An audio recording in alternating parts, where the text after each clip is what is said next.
बात को कि जब ये टसल चल रहा था मुलायम सिंह यादव के बीच में और अखिलेश यादव के बीच में, तो कहीं ना कहीं अपर्णा दूसरे पाले में खड़े हुई नजर आ रही थी और इसलिए अखिलेश उनको पॉलिटिकल स्पेस वैसा नहीं देना चाहते। हालांकि मुलायम सिंह भी खिलाफ बयान देते रहे अखिलेश की राजनीति के कई बार, लेकिन मजबूरी है अखिलेश यादव की कि उनको दरकिनार नहीं किया जा सकता और इसलिए मुलायम सिंह यादव को चेहरे के रूप में रखा है, उनको टिकट दिया है। लेकिन अपर्णा के साथ वो स्थिति नहीं है, इसलिए उनको टिकट नहीं दिया गया। और जहां तक अमेठी और रायबरेली में उम्मीदवार न उतारने के फैसले की बात है, वो स्पष्ट है कि एक बार अनाउंस कर चुके हैं सपा और बसपा और उसके बाद अपनी बात से पीछे नहीं हटना चाहते। मायावती हालांकि नाराज थी कांग्रेस से इस बात को लेकर के चंद्रशेखर रावण से प्रियंका गांधी मिली, दलित वोट बैंक में सेंध लगाने की कोशिश कर। प्रेस और मीडिया के साथियों, हम लोगों ने पहले ही अपने सीटों का संख्या के विषय में निर्णय कर लिया था और आप लोगों से किया था कि कुछ समय पर हम लोग कौन दल किन सीटों पर लड़ेगा इसके विषय में आप लोगों को जानकारी देंगे। और क्योंकि चुनाव का बिल्कुल बच चुका है और हम लोगों ने बिना कोई मतभेद आपसी सहमति से ये लिस्ट तैयार किया है कि जदयू कितने सीटों पर लड़ेगी, भाजपा कितने सीटों पर लड़ेगा और लोक जनशक्ति पार्टी कितनी सीटों पर लड़ेगी। इस सीटों की संख्या के विषय में पहले ही आप लोगों को बताया जा चुका है और हम पूरे आश्वस्त होकर के ये सीटों की सूची जारी कर रहे हैं कि जनमत का समर्थन, बिहार के लोगों का समर्थन काम के आधार पर, तो चाहे नरेंद्र मोदी जी की सरकार हो या बिहार के माननीय मुख्यमंत्री नीतीश जी की सरकार हो, हम लोगों के बीच में बराबर संपर्क में रहे हैं और हमारे तीनों पार्टियों के कार्यकर्ता में एक तरह का उत्साह है। सीटों को भले ही हम लोग अलग अलग पार्टी से आज निर्णय किया है, क्योंकि तीन महत्वपूर्ण पार्टियां इस गठबंधन में हैं, लेकिन हमारे एक एक कार्यकर्ता, चाहे भाजपा के कार्यकर्ता हो, चाहे जनता दल यू के कार्यकर्ता हो, शक्ति जन पार्टी के कार्यकर्ता हो, एक यूनिट की तरह से 40 निर्वाचन क्षेत्र में काम करेंगे और रैली में इसका प्रदर्शन होगा है। रैली को आप लोगों ने देखा है, तो मैं लिस्ट पढ़ देता हूं कि जदयू को कौन सीट मिला, भाजपा को कौन सीट और लोजपा। जदयू वाल्मीकि नगर, सीतामढ़ी, झंझारपुर, सुपौल, किशनगंज, कटिहार, पूर्णिया, मधेपुरा, गोपालगंज, सिवान, बांका, मुंगेर, नवादा, काराकाट, जहानाबाद, गया। झंझारपुर, सुपौल, किशनगंज, कटिहार, पूर्णिया, मधेपुरा, गोपालगंज, सिवान, भागलपुर, बांका, मुंगेर, नालंदा, काराकाट, जहानाबाद, गया। भारतीय जनता पार्टी पश्चिमी चंपारण, पूर्वी चंपारण, पश्चिमी चंपारण, पूर्वी चंपारण, शिवहर, मधुबनी, अररिया, दरभंगा, मुजफ्फरपुर, महाराजगंज, सारण, उजियारपुर, बेगूसराय, पटना साहिब, पाटलिपुत्र, आरा, बक्सर, सासाराम और औरंगाबाद।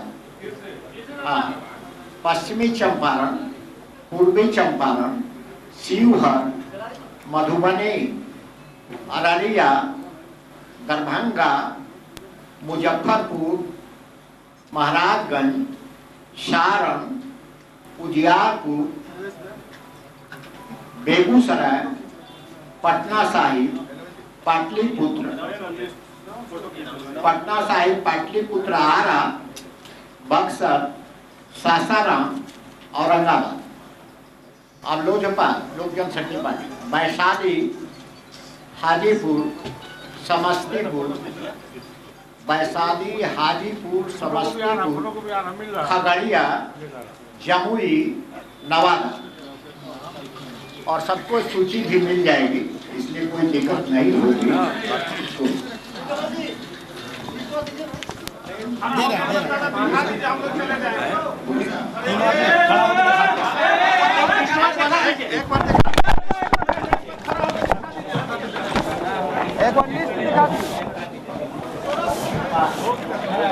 एक बार खड़े बैठे बैठे बैठे दिखाएंगे। अरे लिस्टवा दिखा दिया हम लोग। अरे लिस्ट हम लोग हट जाएंगे सर, हम लोग हट जाएंगे, भीड़ है लिस्ट का। अरे लेट हो जाएगा। अरे आगे हम लोग खड़ा है ना, उन लोग का पीछे डिस्टर्ब हो रहा है। और ये एक बड़ी खबर इस वक्त की, जहां कांग्रेस और आरजेडी के बीच अभी भी तनातनी बनी हुई है। सीटों के बंटवारे को लेकर एक दूसरे को धमकी दी जा रही है। वहीं एनडीए ने अपनी सीटों का ऐलान भी कर दिया है कि तीनों पार्टियों के गठबंधन में कौन किस सीट से चुनाव लड़ने जा रहा है। प्रेस कॉन्फ्रेंस करते हुए साफ कर दिया गया कि बगैर किसी मनमुटाव के, मतभेद के ये फैसला हो गया है और अब आखिरकार पूरी 40 सीटों पर कौन कहां से लड़ेगा ये नाम तय कर दिए गए हैं। जेडीयू की ओर से कौन कहां से लड़ेगा, बीजेपी की ओर से और एलजेपी वैशाली, हाजीपुर, समस्तीपुर, खगड़िया, जमुई और नवागंज से एलजेपी चुनाव लड़ेगी। वहीं बीजेपी पूर्वी चंपारण, पश्चिमी चंपारण, सिंगल, मधुबनी, अरनिया, दरभंगा, मुजफ्फरपुर, महाराजगंज, बेगूसराय, पाटलिपुत्र, औरंगाबाद, सारण, उजियारपुर, पटना साहिब और आरा से बीजेपी चुनाव लड़ेगी। वहीं जेडीयू के पाले में जो सीटें आई है इस गठबंधन के तहत, सीतामढ़ी, कटिहार, पूर्णिया, गोपालगंज, बांका, मुंगेर, जहानाबाद, गया, सुपौल, किशनगंज, मधेपुरा, सिवान, नालंदा, ये वो सीटें हैं जहां से जेडीयू चुनाव लड़ेगी। प्रेस कॉन्फ्रेंस की जा रही है, साझा प्रेस कॉन्फ्रेंस है, जिसमें बताया जा रहा है कि आखिर बगैर किसी विवाद के इस मसले को सुलझा लिया गया है।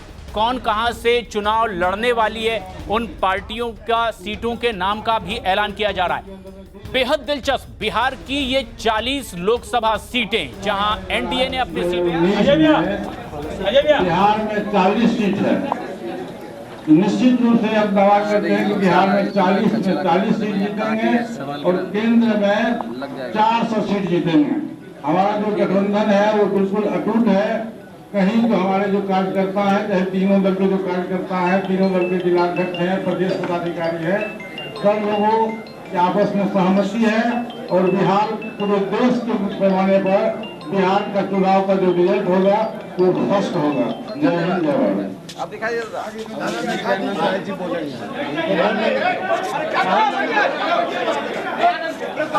माननीय नित्यानंद राय जी से मैं निवेदन करूंगा।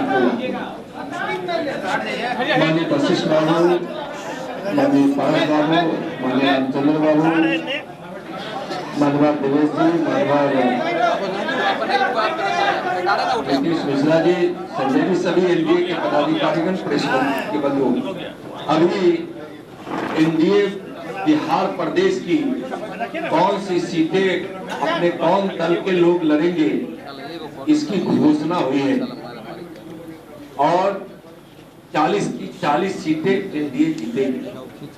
जहां तक कोई बंधु प्रश्न कर रहे थे उम्मीदवारों की, तो उम्मीदवारों की प्रक्रिया होती है।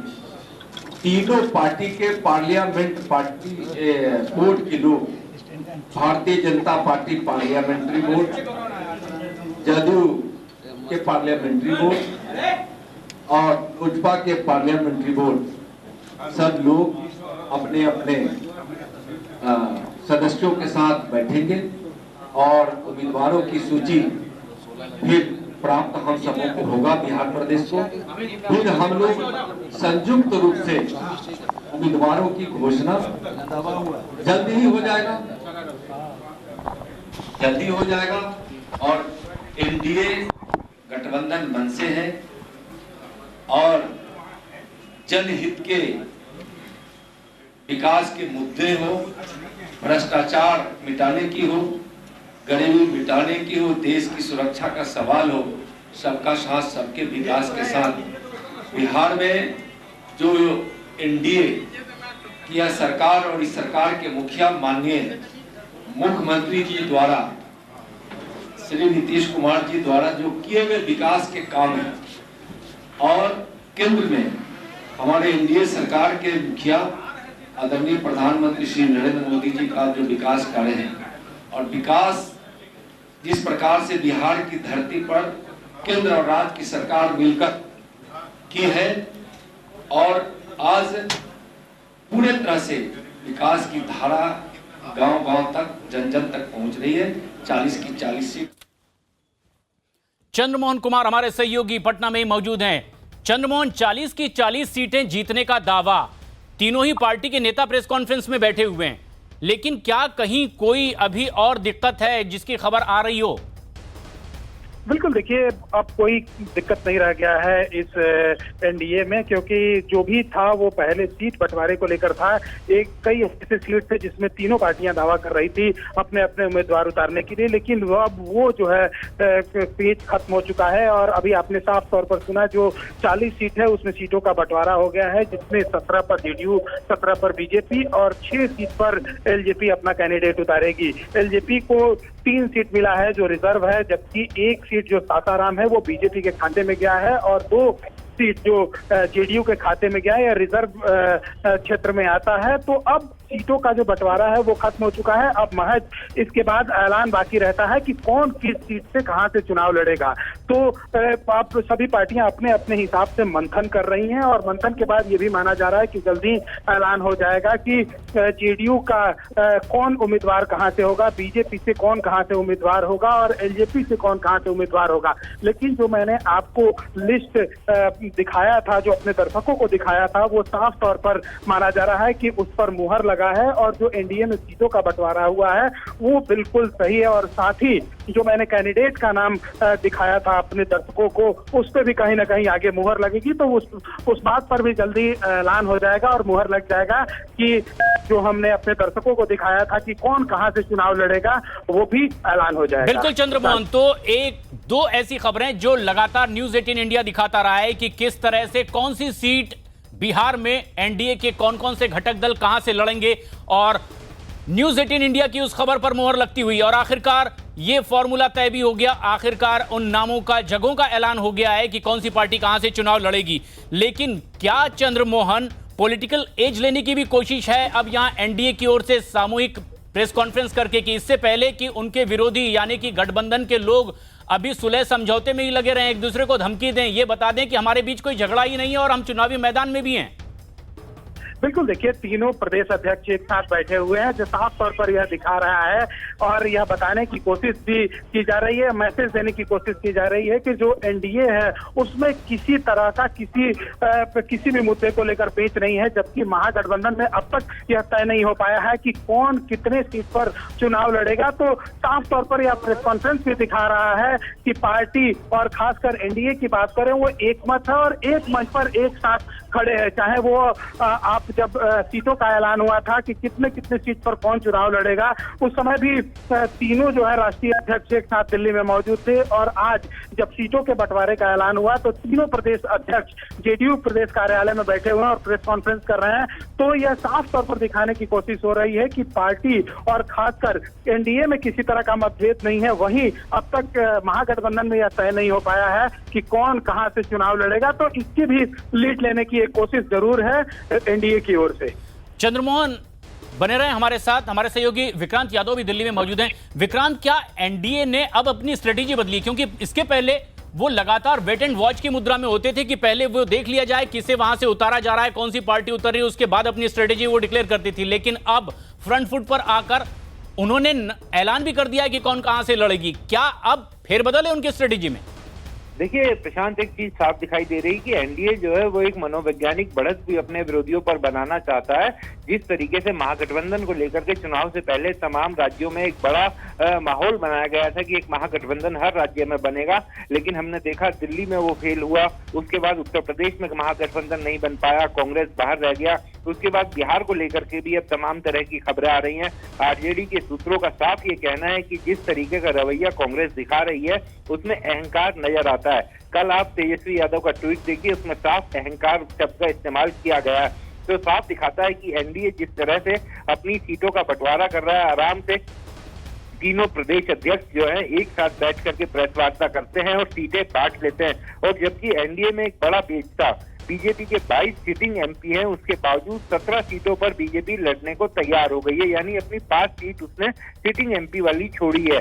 जाहिर बात है कि बड़ी पार्टी होने के बावजूद इस तरीके का रुख दिखाना ये दिखाता है कि जीत की जिगीषा बीजेपी में ज्यादा है। और वहीं एनडीए महागठबंधन में अभी भी ये पेच बना हुआ है कि कौन कितनी सीट पर लड़ेगा। कांग्रेस जो है वो 11 सीटों पर अड़ी हुई है और आरजेडी ने साफ कर दिया कि 8 से ज्यादा सीटें नहीं देंगे। तो क्या एनडीए की तरह ही महागठबंधन इस तरह की प्रेस वार्ता कर पाएगा, इस पर भी बड़ा सवाल बना हुआ है। इस पर भी बड़ा सवाल अब तक बना हुआ है, क्योंकि एनडीए ने तो घोषणा भी कर दी है, सामूहिक प्रेस कॉन्फ्रेंस भी हो चुकी है। लेकिन एक अहम सवाल, चंद्रमोहन, एक बेहद अहम सीट बिहार से भागलपुर की शाहनवाज हुसैन की, यह सीट अब तो जेडीयू के खाते में चली गई है। क्या होगा शाहनवाज हुसैन का? देखिए, शाहनवाज हुसैन का साफ तौर पर यह पार्टी की तरफ से कहा जा रहा है, हालांकि यह खुलकर अब तक सामने नहीं आया है, लेकिन ये जरूर कहा जा रहा है कि भागलपुर के अलावा कहीं और यानी किशनगंज से उनको चुनाव लड़ाने की बात सामने आ रही थी। लेकिन अब तक यह साफ नहीं हो पाया है कि क्या वो चुनाव लड़ेंगे या फिर नहीं। अगर वो चुनाव नहीं लड़ते हैं तो वहां से कहीं किसी और उम्मीदवार को चुनाव लड़ाया जाएगा, लेकिन उनको पार्टी की तरफ से जो जानकारी मिली है उसके मुताबिक उनको एक मौका दिया जाएगा और उनसे यह जरूर पूछा जाएगा कि क्या वो किशनगंज से चुनाव लड़ने के लिए तैयार हैं। तो ऐसे में अगर वो पीछे हटते हैं तब किसी और की बात सामने आएगी, लेकिन अगर ऐसे आलम में अगर वो तैयार नहीं होते हैं तब तो उनके लिए यह जरूर है कि वो चुनाव इस बार नहीं लड़ पाएंगे। शुक्रिया चंद्रमोहन और विक्रांत, आपका भी बहुत बहुत शुक्रिया। तो एक बार फिर न्यूज़ 18 इंडिया की उस खबर पर मुहर लगी है कि आखिर किस तरह से सीटों का ये बंटवारा बिहार में हुआ है। देखिए, बिल्कुल आपको याद होगा 2007 में गुजरात विधानसभा चुनाव में जब कांग्रेस की तत्कालीन अध्यक्ष सोनिया गांधी ने मौत का सौदागर शब्द का इस्तेमाल किया, तब प्रधानमंत्री नरेंद्र मोदी ने विक्टिम कार्ड खेलते हुए उस शब्द को, उस आरोप को अपने पक्ष में करते हुए गुजरात विधानसभा चुनाव के 2007 के चुनाव में एक बड़ी जीत हासिल की थी। और बार बार जब भी उन पर आरोप लगते हैं, जैसे मैंने पहले बताया कि 2014 में चाय वाला पर टिप्पणी की गई थी मणिशंकर अय्यर और कांग्रेस के दूसरे नेताओं की तरफ से, उसको भी उन्होंने हथियार बनाया। चाय पर चर्चा कैंपेन की और 2014 में बहुमत किस तरह से आए वो हम सबको मालूम है। एक बार फिर भारतीय जनता पार्टी और प्रधानमंत्री नरेंद्र मोदी ने इस कैंपेन को, चौकीदार शब्द को अपना हथियार बनाया है और इसको आम लोगों से, बीजेपी कार्यकर्ता, बीजेपी नेताओं से जोड़ने की कोशिश की। अब देखना होगा कि कांग्रेस पार्टी किस तरह से इस कैंपेन को चुनौती दे पाती है आने वाले लोकसभा चुनाव में। लेकिन नीरज, अब फेरिस्त लंबी होती जा रही है। पहले प्रधानमंत्री ने अपने नाम के आगे चौकीदार लगा दिया, फिर उसके बाद बीजेपी अध्यक्ष अमित शाह ने, और अब तेजी से केंद्रीय मंत्री और बीजेपी के तमाम नेता ट्विटर हैंडल पर अपने नाम के आगे चौकीदार शब्द लगा रहे हैं। लेकिन ऐसे में जबकि चोर का आरोप कांग्रेस की ओर से लग रहा है, बीजेपी बैकफुट पर जाने के बजाय फ्रंट फुट पर आ रही है। ऐसे में क्या कांग्रेस चाहेगी कि अब गोल को चेंज किया जाए या वो इसी शब्द पर स्टिक करेगी? क्या संकेत कांग्रेस की ओर से? देखिए, कांग्रेस पार्टी के सूत्रों से जो हमें जानकारी मिली, आपको याद होगा कि पिछले 2 से ढाई सालों से कांग्रेस अध्यक्ष राहुल गांधी बार बार राफेल के मसले पर प्रधानमंत्री पर चोरी का आरोप लगाते रहे। और तब जब राफेल का मसला इतना तूल नहीं पकड़ा था, तब भी राहुल गांधी बार बार ये कहते थे कि राफेल में चोरी हुई है। तो कांग्रेस अध्यक्ष राहुल गांधी की लाइन भी साफ है कि प्रधानमंत्री चौकीदार होने का दावा करते हैं, लेकिन चोरी का आरोप कांग्रेस की तरफ से लगाया जाएगा और ये लाइन कांग्रेस पार्टी की तरफ से बनी रहेगी। आपने कहा भारतीय जनता पार्टी के नेताओं की फहरिस्त जो है वो बढ़ रही है अपने नाम के आगे चौकीदार लगाने की अपने ट्विटर हैंडल पे। देखिए, कांग्रेस पार्टी, माफ कीजिएगा, बीजेपी में अगर प्रधानमंत्री नरेंद्र मोदी ने कोई मुहिम की शुरुआत कर दी तो उसके साथ बीजेपी के तमाम नेता और कार्यकर्ता जुड़ेंगे, इस बात की और ये फेरिस्त लगातार हम अपने दर्शकों को दिखा भी रहे हैं कि किस तरह से ट्विटर में अपने नाम का बदलाव लोग करने लगे हैं प्रधानमंत्री के बाद। नीरज, आप बने रहे हमारे साथ। लेकिन इस वक्त